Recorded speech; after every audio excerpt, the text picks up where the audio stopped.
Cool. All right, well, thank you very much for the introduction. As I'm Anita, I work in the quantum computing product group as a quantum software engineer, which is an interesting title. My background is kind of half and half physics and software engineering. I did physics in university, but then joined Microsoft as a grad and have been kind of developer consulting and then software engineering ever since. So I've been at Microsoft for about 5 years now. No, nearly 6. But anyway, today I wanted to kind of talk to you about quantum computing. So I'm going to tackle this from a kind of super high level beginner perspective, assuming no kind of knowledge. And if this kind of tickles your interest, I'll provide you with some links and things at the end. And also I'll be doing a webinar on the 7th of May, in which I'll walk through something called Grover's algorithm for searching unsorted databases more efficiently in quantum code in our Q# language. So that's a bit deeper level, but I'll get onto that later. So first things first. Before I kind of go on to explain what a quantum computer is, I wanted to give some reasons why we might want to actually build one in the first place to kind of motivate us to why would this be a useful thing to do. So at Microsoft, we are focused mainly on these kind of 4 areas of quantum computing. Of course, we have research going on kind of across the spectrum, but these are the kind of 4 key pillars which we're currently pursuing. The first one is simulation. So I'll go into a bit more detail on this in a second, but this effectively means using a quantum computer to simulate a quantum entity like a molecule or something like that, to a higher level of precision than we would be able to with a classical machine. Now, this isn't necessarily true for everything. We expect there to be advantages to using a quantum computer when you're trying to simulate particular molecules with atoms that come from the transition metals, for example, or the lanthanides and actinides, because the electrons in these elements are quite close together relative to the rest of the periodic table, and therefore the interactions between them become kind of ignorable effectively. And trying to actually model what all of those electrons are doing, as well as relative to every other electron and the whole kind of configuration of that molecule, is something that is, as you might imagine, very, very difficult to do, and it's just not something where we have the capacity to do with a classical machine. So that kind of thing. That's what I mean when I say simulation. Cybersecurity. Now, one of the most famous uses for a quantum computer that I'm sure you've heard about is using it to break cryptography, right? So RSA cryptography, it's largely dependent on the fact that factorizing a really big number is hard for a classical machine.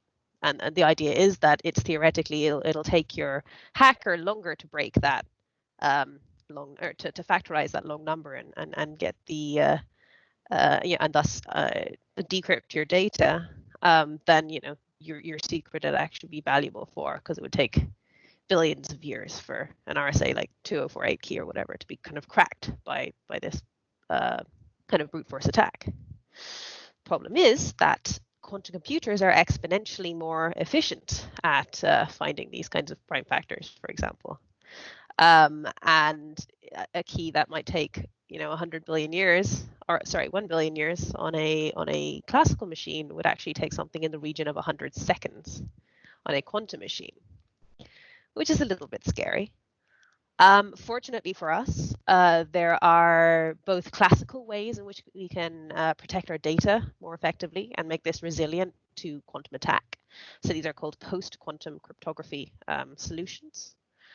If you're curious about that, if you search for Microsoft post-quantum cryptography, we have a full page kind of dedicated to our efforts in that space.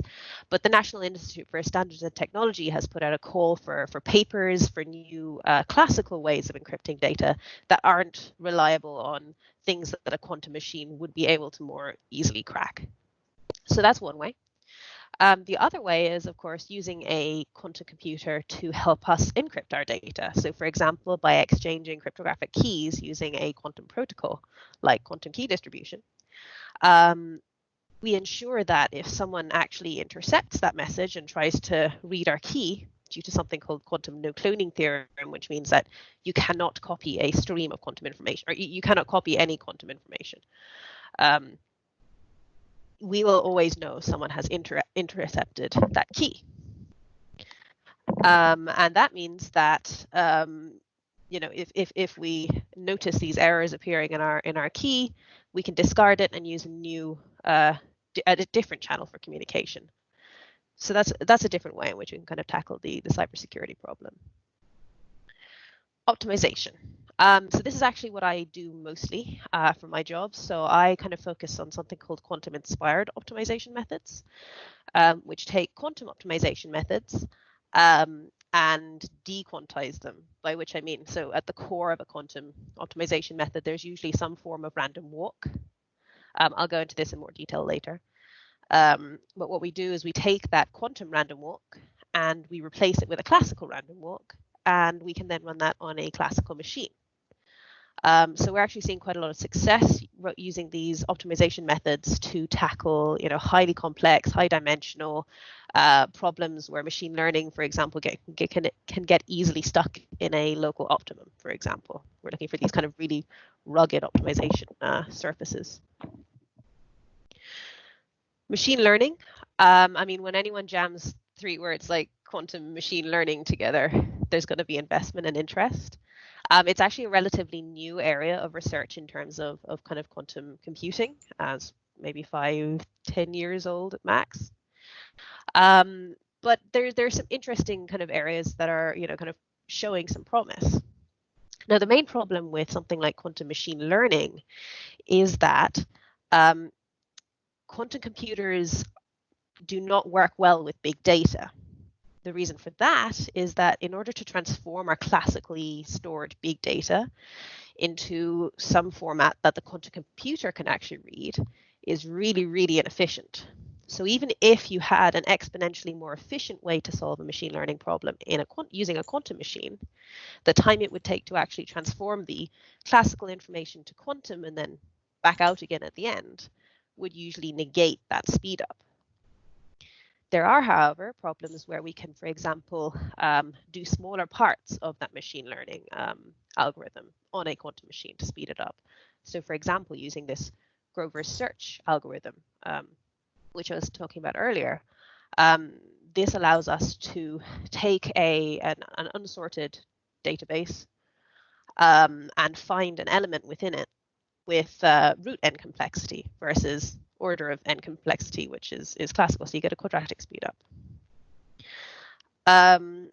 So we can kind of take these smaller chunks of machine learning algorithms and speed them up using a quantum machine, but not necessarily potentially taking a whole bunch of big data and putting it through a quantum machine learning algorithm.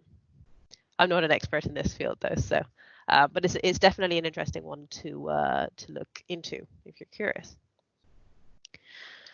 I wanted to dive a little bit deeper into the kind of simulation part of this, because this is probably one of the earlier types of application that we'll see. So I wanted to kind of tell you a quick story about nitrogenase.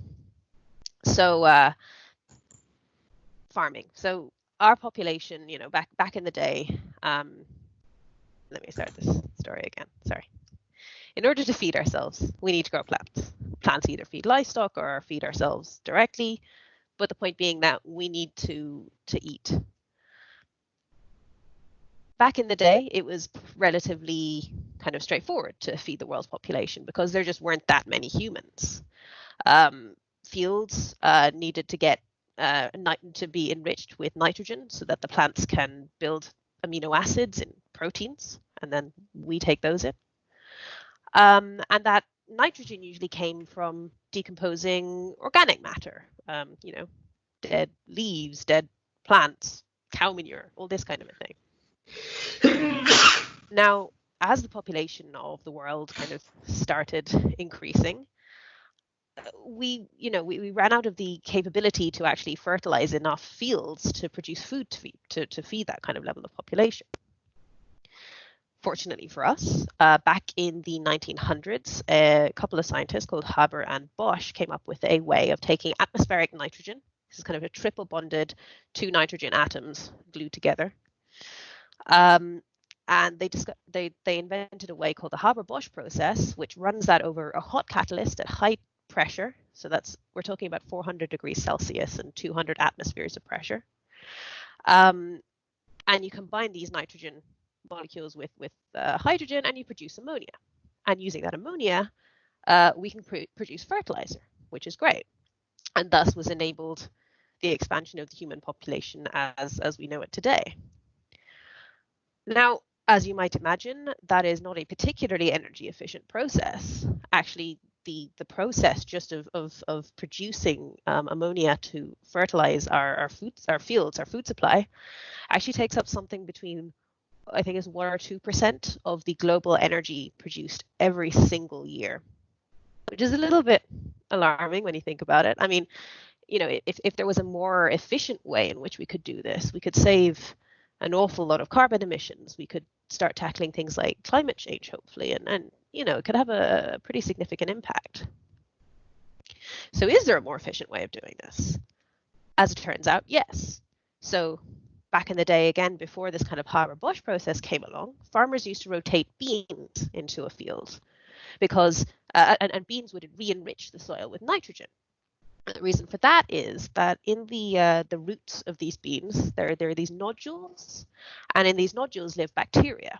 And these bacteria use an enzyme called nitrogenase, which is kind of shown on the screen now. Now, nitrogenase, right in the middle there, has an active site. And it can take nitrogen in its triple bonded, super kind of strongly bonded form, and at room temperature and pressure, break that bond and combine each of the nitrogen atoms with hydrogen to produce ammonia. Fabulous. Why aren't we just manufacturing tons of this nitrogenase stuff and using that into this Haber-Bosch process? The problem is that the modeling of that active site, the thing that kind of actually does this magical breaking up and recombining process, we're not able to simulate it with enough accuracy to actually manufacture it efficiently or effectively, without just growing the beans. To give you an idea of how complicated it would be to actually accurately simulate that, this is the amount of memory that you would need to store all of the different configurations of that active site, which contains some iron and some molybdenum atoms, which is why that's what I was talking about with the electrons. Their motions are correlated, and it makes it very difficult for us to simulate. Now, to put that into perspective, that 1.5 times 10 to the 51 bits of RAM would be the equivalent of 10 Earth-sized planets, where every single atom is being used as RAM for this simulation, which is clearly not going to happen. Alternatively, we could use 170 logical qubits. Now, bear in mind, a qubit is something like an atom or a molecule or something on a quantum scale. That suddenly seems a hell of a lot more achievable. Now, one caveat to this is when I say 170 qubits, I mean 170 logical qubits. That means, one logical qubit is a fully error-corrected qubit. Now, that might actually consist of anywhere between 10 and 1,000 or 10,000 physical qubits, because qubits are very error-prone. They're prone to they lose their quantum states when they interact with the environment. So we have to have extra qubits around physically to detect and correct these errors as the calculations kind of go on. But still, this is a much more achievable number than 10 Earth-sized planets where all the atoms are acting as memory for us. So we've had the preamble, why we would want to build a quantum computer. Why would a quantum computer be any better than a classical machine at any of this? Ultimately, it comes down to a few kind of quantum phenomena, one of the most significant of which is called superposition. So on the left-hand side here, we have two light bulbs. One is off and one is on. These are kind of representing our classical bit, right? So it can either be 0 or it can be 1. And that's pretty much it. This is what drives all of our modern calculations and my World of Warcraft and everything else that we kind of use on a daily basis. A quantum bit, on the other hand, you can kind of think a bit more of like this dimmer switch on the right-hand side. It can exist in a purely 0 or a purely 1 state, but it can also exist in something called a superposition, which is usually where you'd hear someone say this kind of, it can be 0 or 1 and 1 at the same time. But more realistically, it can exist in a probabilistic kind of, let's say, cloud. And we can do calculations when it's in this superposition, in this kind of probabilistic state. But when we take a measurement of that state, it will collapse either to 0 or 1. So we always end up with binary information out. But whilst it's in that superposition, that's where the magic happens, right? Because that's something that you just physically cannot do with a classical bit. How does that manifest itself? So I've mentioned Grover's algorithm a couple of times. Here's a kind of visual representation of how that kind of works classically, right? So we have this maze. What we have a kind of database, if you can imagine, of all of these different routes. And what we want to do is find the route that leads us to the center of the maze.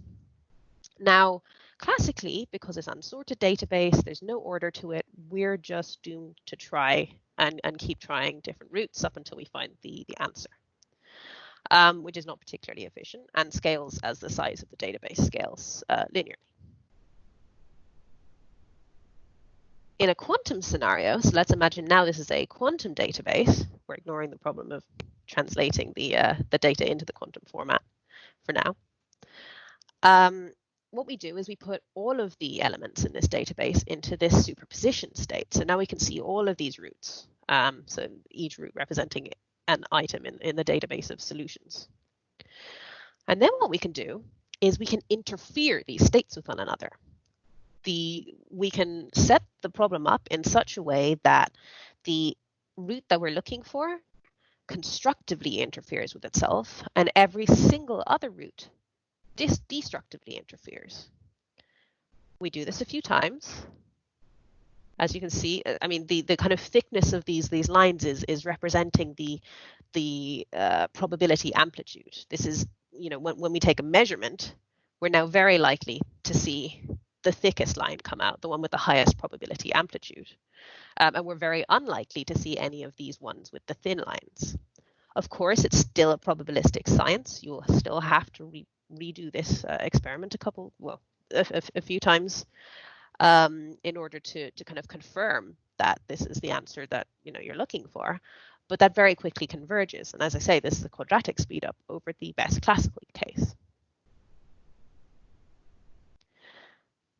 Okay, so we have superposition. There's a number of other phenomena, but that kind of make these quantum computers special. But we'll focus on the superposition for now. How on earth do we build a machine that uses these principles? Like, how does this work physically? There are a few principles. These are David DiVincenzo, I think it was in 1995, came up with these kind of 5 principles that, 5 criteria that we can use to judge how useful a quantum computer is, or if we can in fact call something a quantum computer. These, I'll kind of quickly run through them. Easy reset just means that we need to be able to reliably and easily reset our system into a nice, simple starting state, same as any other classical machine. So let's say all of our qubits in the system are in state 0. That's our nice kind of starting state from which we can then do our kind of quantum computation. These qubits need to be measurable, right? ultimately, if we have no way of looking inside the box and figuring out what's happened, it's kind of useless to us. So even if you've got the best error-free solution in the world, if you can't measure it, you might as well not bother.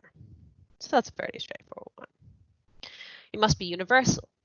This means that we need to be able to, from a kind of a simple small set of single and double qubit gates, like NOT and controlled NOT and swap and things like that, we need to be able to construct any more complicated circuit that we might want to actually perform on this machine. Now, there's a few known kind of universal sets of gates. And as long as a quantum system can actually construct all of those gates physically, then it can be called universal and we're good to go. Now, I specifically kind of left scalable and stable till last. The reason for that is that these are the two real killers right now. Scaling these systems is really difficult because our technology needs to evolve further, that we need to be able to, get enough qubits of high enough quality onto a chip and be able to control those qubits with well enough at temperatures that are millikelvin above absolute zero, which is minus 273 degrees-ish Celsius. That engineering challenge is insane in and of itself.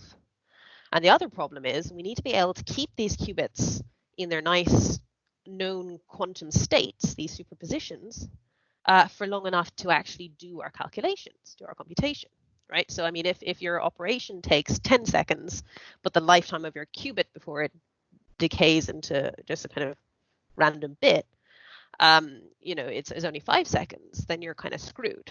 But if it's the other way around, you've got some space to work with. So these scalability and stability requirements are really what's preventing us from having these machines available at scale today. You'll hear a lot about, kind of companies like IBM and Google and Rigetti and a whole bunch of other vendors out there, they're making great progress, but, they have systems which are about 100-ish qubits max. And they're noisy. They're not 100 logical qubits, they're just 100 physical ones. And the amount of error correction that we need to do there is at the minute, it's holding us back from being able to build larger systems. Because if you need, say, 1,000 qubits per single logical qubit, as you add more qubits, you can see how this might become a kind of scalability problem. So these are known as noisy intermediate scale quantum devices. And these are kind of the ones that you hear about in the news today. This is where we're kind of at. One example, I've lost some slides. One example of a NISQ device, a noisy intermediate scale quantum device, is called an ion trap quantum computer. So what we do is we take ions, which are just charged particles. They've gained or lost electrons. And we can hold them in a trap using magnetic and electric fields. So they're pretty, they're easy to move around. They're easy to reset. They're pretty easy to manufacture. Like salt is made of ions. They're pretty common. And the way that we form a two-state system, so our zeros and our ones, is that we can excite this ion by shooting lasers at it. So you shoot a photon of light from the laser, and that excites the ion from a lower energy state to a higher energy state, and that's our 0 to 1 transition. And then it can go back down from 1 to 0 by emitting a photon, which we can measure, and going from this higher energy state to the lower energy state, which gives us our 1 to 0 transition. So that's a kind of an example of a two-state system. Ion trap quantum computers are actually they're one of the more relatively stable systems that we have today, but they're still not stable enough for us to really build them at scale yet.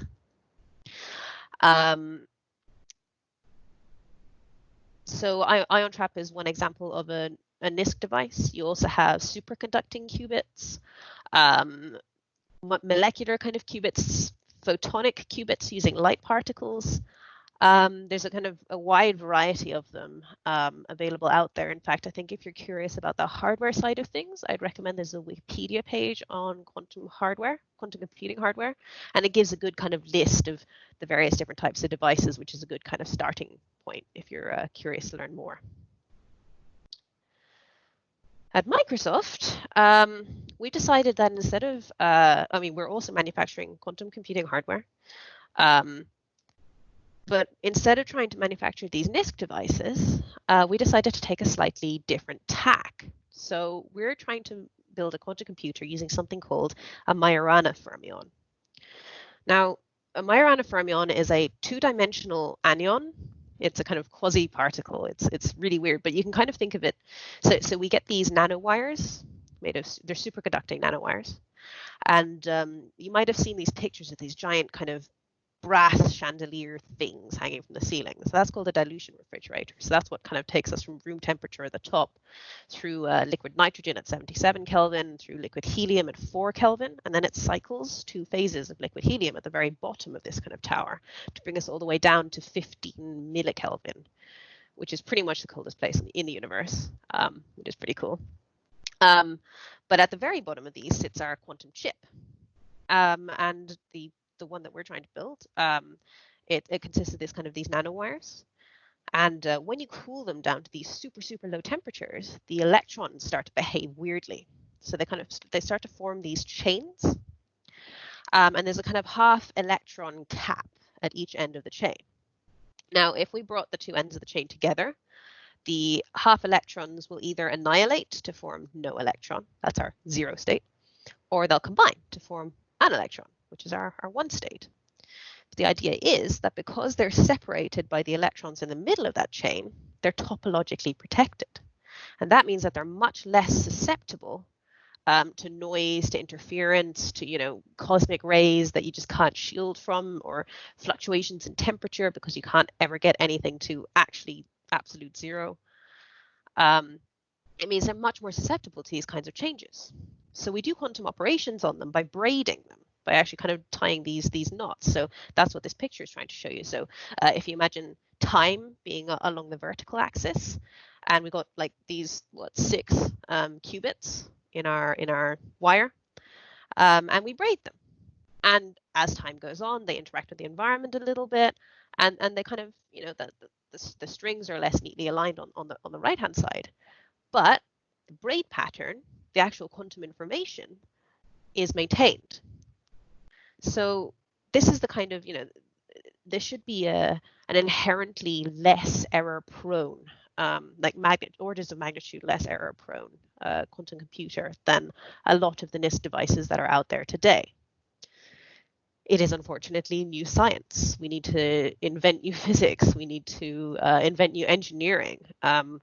We have a whole lab in Sydney focused on cryocomputing, on how do we control these weird qubits, and labs across Europe in Delft and Copenhagen focused around actually building them. So it's earlier. It's not commercially available these days or yet, but watch this space. If we can pull it off, it should propel us into an interesting future with much less error-prone quantum computers.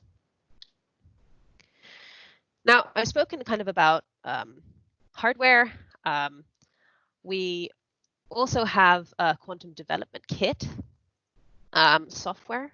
This is comprised of a set of libraries, which they allow you to do lots of basic operations in the same way as a library in C# or whatever language is your preference works. We've kind of tried to move the bar for quantum computing away from literally assembling circuits to at least being able to access some kind of higher level software engineering kind of style tools. Hence our libraries. There's a chemistry library, there's a numerics library. There's actually more recently a machine learning library that we've introduced. Then you have the core language, Q#, domain-specific language for building these quantum algorithms. And this kind of works alongside a classical program. So you can kind of think of it like a machine learning application where you have the classical code, doing the kind of basic I/O and the data visualization and all that kind of a thing. And then you call a GPU when you really need that speed up, when it can actually provide you with some advantage. Because whilst you technically could write everything and run it on a GPU, it'd be a pain and it would be really expensive. CPUs, classical machines are pretty good at a lot of things. A quantum machine is not going to magically replace all of our classical machines. It's not going to be better at everything. Just because you can do something on a quantum computer doesn't mean it necessarily will be more efficient than on a classical machine. But in those instances where it does have an advantage, this is where we can kind of leverage it. So you have this kind of classical host written in, let's say, C# or Python or anything that supports .NET really. And then you have your Q# program, and you kind of use these as kind of co-processors, right? So you run most of the stuff on CPU and then call your quantum machine when it's going to help. So for the time being, obviously, there's no commercial scale quantum hardware available.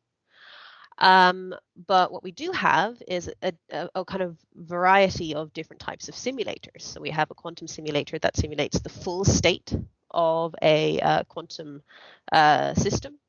So this is limited in scale because every single time you add a qubit, you double the amount of memory that you need to actually simulate the system and all its interactions. So if you have about 16 gigs of RAM, you can simulate about 30 qubits on a good day. If you have 16 terabytes, you can get up to about 40. And then the maximum number that you can really do today on a classical machine is about 50 qubits because you're hitting 16 petabytes of RAM at that point, and that is basically the size of the biggest supercomputers we have available to us today. So realistically, we're never going to be able to simulate enough qubits to do anything particularly helpful on a classical machine. However, we have other types of simulator. So we have resource estimators. So our chemists, our research teams are actually currently using this resource estimator to help them to design and optimize their quantum algorithms so that when hardware becomes available, we're able to run these algorithms on the smallest set possible and the lowest number of qubits because we've written and tested and optimized these algorithms using the things like the resource estimator. And there's a few other different types, but I'll share a link at the end, which you can kind of go to explore all of this in more detail. Of course, when hardware does become available, we don't want to have to rewrite all of our code. Fortunately for us, that's actually a one-line code change in Q#. All you need to do is change your target, and provided that someone's written a compiler for that particular quantum hardware for Q#, you're good to go. You can just switch and run. And this is kind of where Azure Quantum comes in. So this brings together our hardware efforts, our kind of, our qubits, but also we're partnering with people like Honeywell, who manufacture ion trap qubits, IonQ, who do the same, and QCI, who manufacture superconducting qubits. And these will all be available through the Azure Quantum interface in the same way as you can target a different type of hardware today using a classical machine. We of course I've just gone through the quantum software, so that includes the Q#, simulators, resource estimators, and then once so Azure Quantum is in private preview right now, but keep your eyes peeled around build time. Hopefully there'll be some announcements. Actually, I forgot to mention the quantum development kit is available for Mac, for PC, available on Linux. It's all open source. You can absolutely go and check it out on GitHub, mess around with the compiler, the simulator code, the Q# language code. It's all there. Please do come and join the community. And Azure Quantum also contains these quantum solutions. So these are these quantum-inspired optimizer methods that I was talking about earlier. So these provide you a way in which you can submit problems to the quantum-inspired optimization solvers and get answers depending on the type of problem you have more efficiently than you otherwise could on a classical machine. This slide should have been before the other one. I'm apologies for that. But this is just effectively running through what I was saying about Q#. So we can see this kind of co-processor architecture where we have the quantum code and then the classical host. And then these are the two runtimes. So simulator based right now and the cryo control and quantum computer in the future.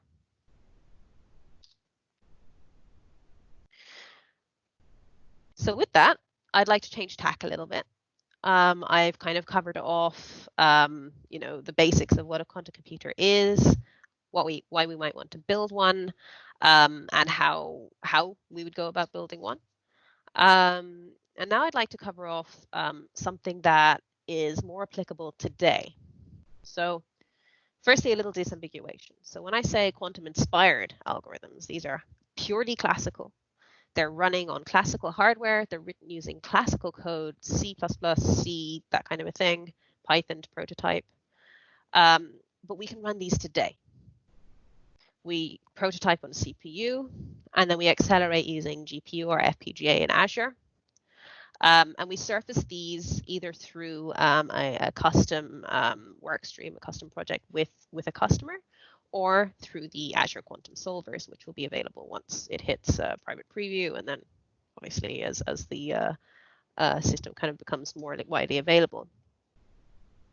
Now these contrast with these kind of actual native universal quantum algorithms, which run on real quantum hardware, which this is what you would use Q# to write in conjunction with C# or Python or whatever it is you're using for your classical driver. But this quantum hardware is realistically probably, don't quote me on this, but about 5 to 10 years realistically for commercially available scaled quantum computing, error corrected. That's going to be at any scale that's useful for us to actually do new things with. Doesn't mean we shouldn't be investing now. We should absolutely be learning how to code for these machines. We should be writing algorithms today in order to target these machines as soon as we possibly can. But in the meantime, we can apply quantum-inspired optimization, which we can run just classically today. So what do I actually mean by QIO? So let's imagine we have this problem. This is obviously highly simplified, but we have some sort of cost that we're trying to minimize up the y-axis, and we have a configuration of variables along the x-axis. So this is any combination of, say, we're trying to route trucks around a city and they're delivering things. So, it'd be the cost of having an extra truck on the road, or, the hourly cost of driving said truck around, or picking up and dropping off different packages optimally, this kind of traveling salesman problem. Now, traditionally, if you have a problem that's really rugged, there's lots of these kind of local optima, it's very easy to get stuck in something that's not this global optimum.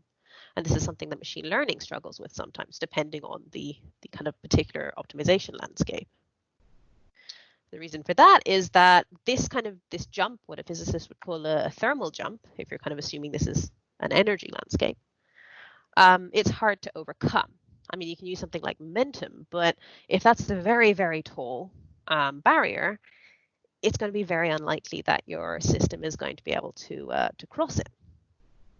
Now, this is where physics comes in.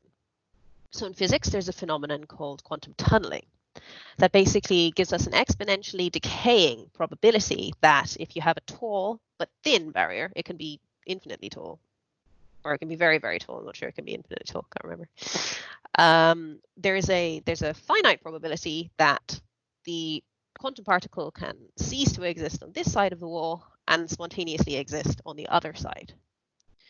And what we do in as part of some of the QIO methods that we implement is emulate that effectively.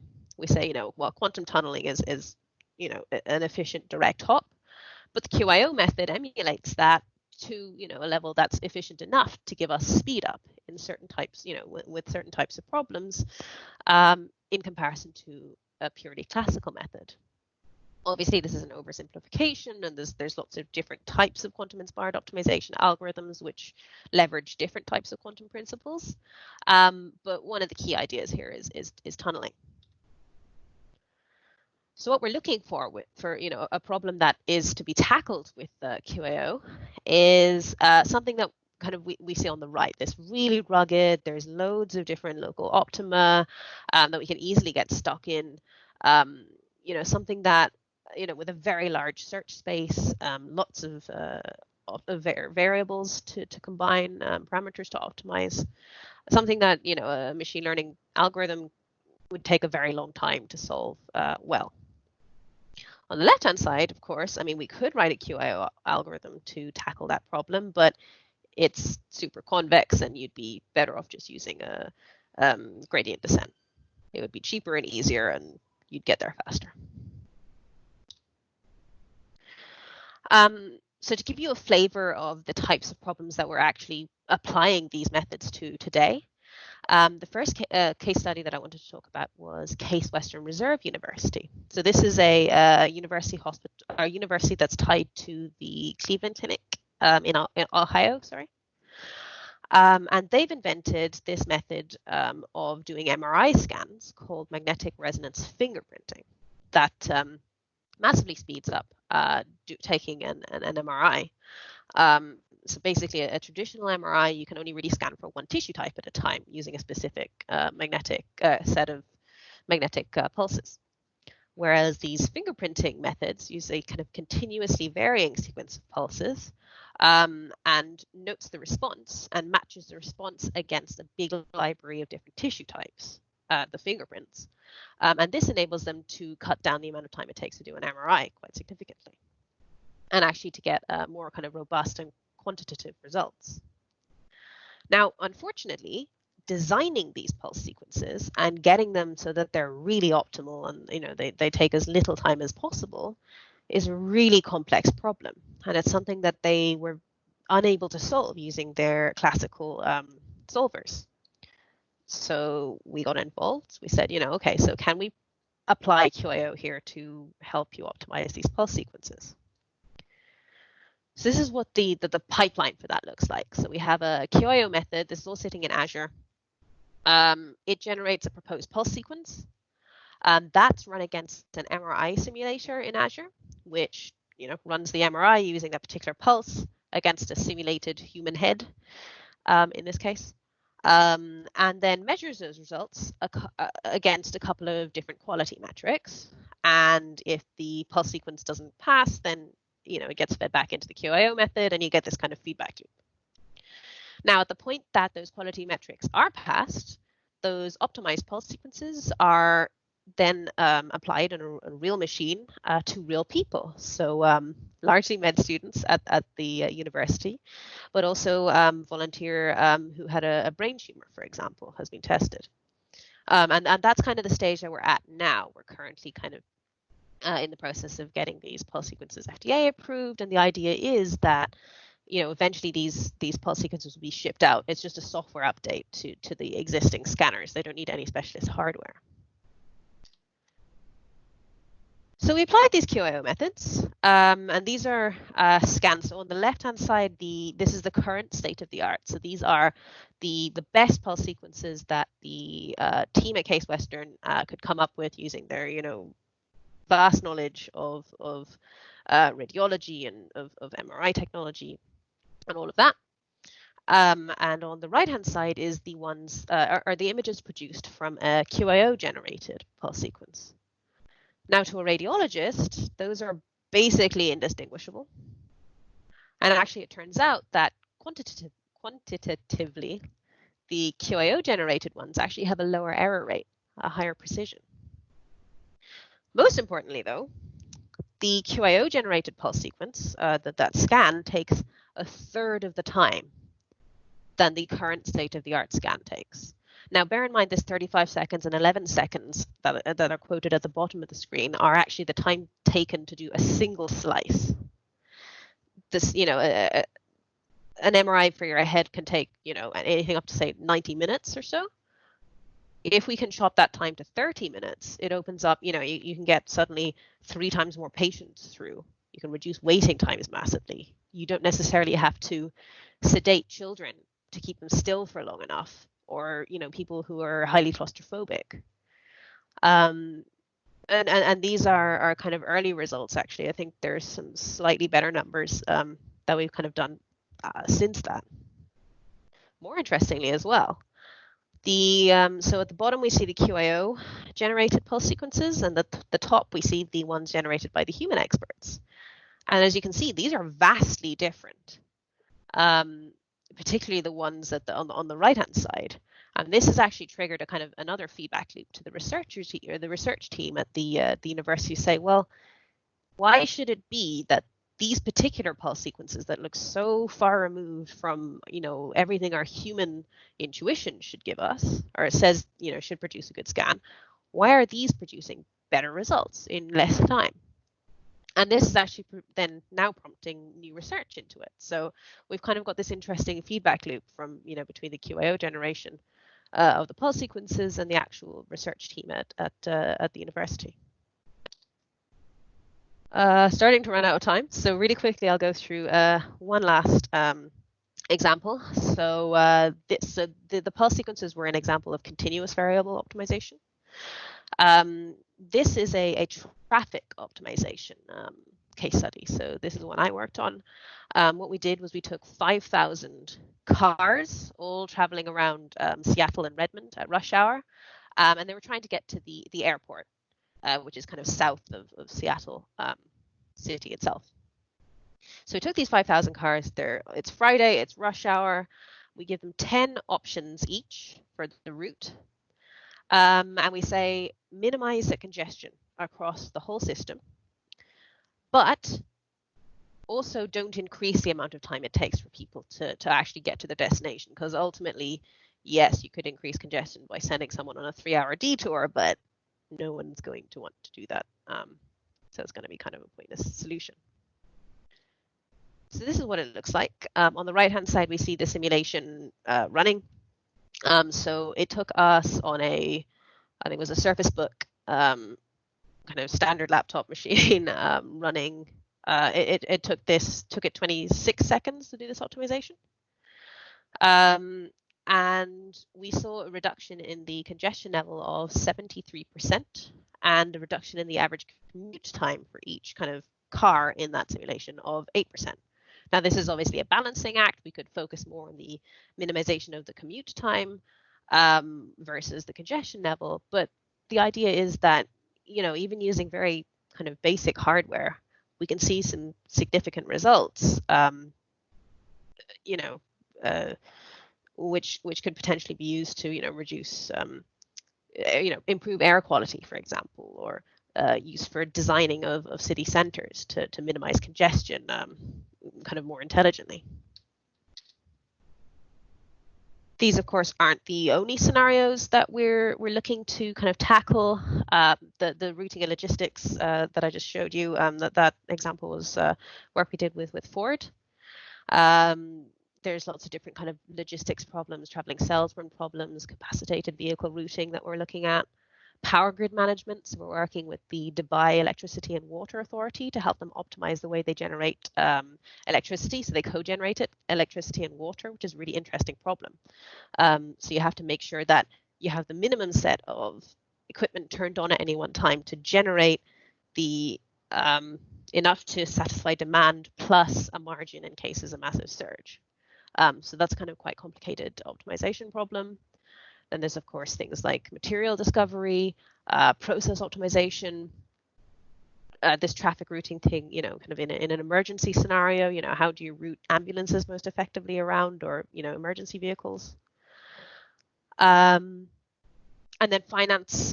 So we're working with Willis Towers Watson, we're a big risk management firm in the UK, to help them to optimize the way that they model risk. So we're seeing some success with that. These slides will be, I think, available afterwards, so you can kind of click on the links and explore those case studies if you're curious. So for next steps, If you're interested in learning more about Azure Quantum and signing up for the private or public preview, when it is available, check out that first link. Comprehensive documentation is available at our docs site, which is the second link.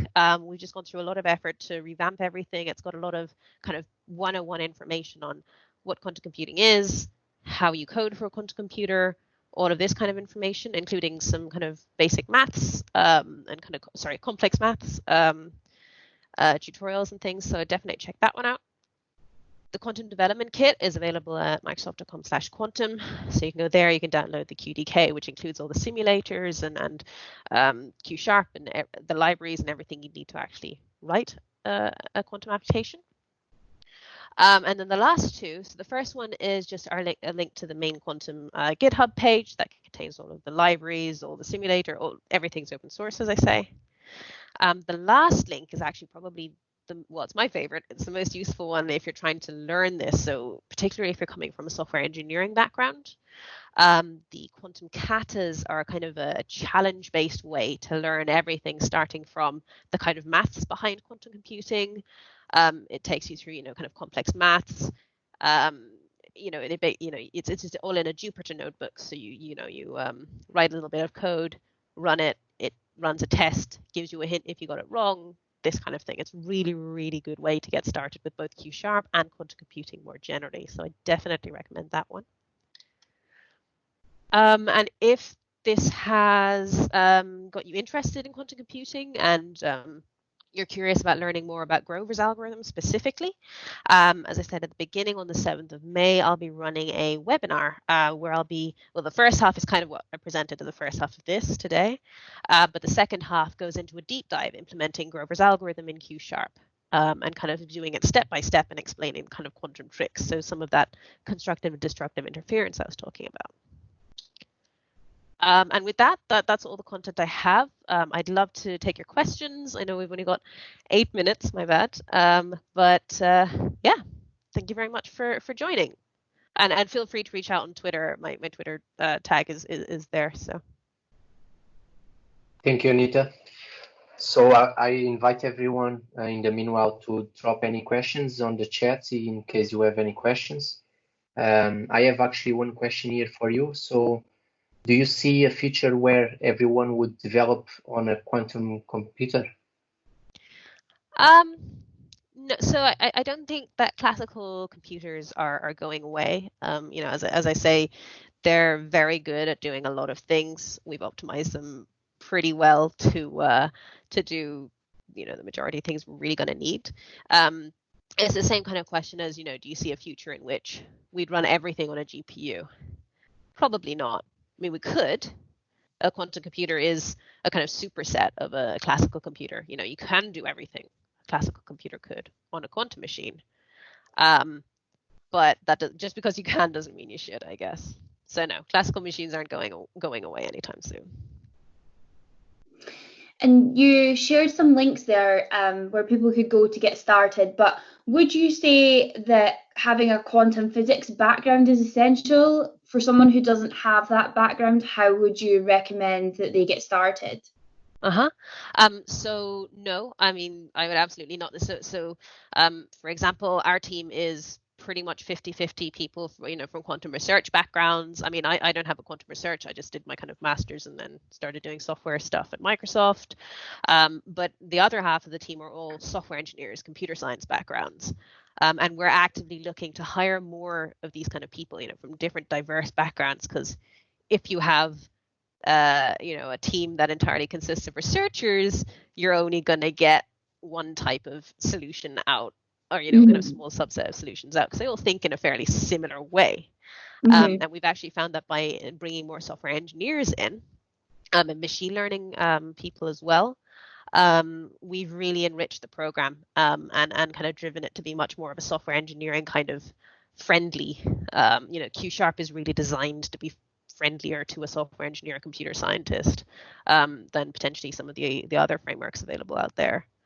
So in terms of learning, if you are a software engineer and you're curious about how all this works, I have a very old blog with a friend, Frances, who also works. She's from a software engineering background. which I can post a link to. So that's kind of aimed at the kind of software engineering level, but it's quite out of date, so the Q# won't be up to date. But the katas that I linked, I think, are really the best place to go, and the documentation site. And yes, I saw there was a question about posting the links, and I will post those in the chat in a sec. Awesome. Right. I have another question for you, Anita, just to close up. Do you consider quantum as an essential skill for developers going forward? I think that, kind of like machine learning, it's worth understanding, worth most people at least understanding what a quantum computer can be used for, and if whatever it is you're doing can be accelerated by a quantum computer. I think it's just a hugely interesting thing to learn about anyway. So I definitely encourage you to learn. But I think it's going to be more in the style of the kind of machine learning. Not everyone needs to be an ML expert. It's good to understand when it's applicable, so that you don't miss out on opportunities. But if everyone was a quantum expert, then we'd have no regular software engineers, and it'd be a bit of a nightmare in the other direction. So, I don't think it'd be completely essential, but a useful skill for sure.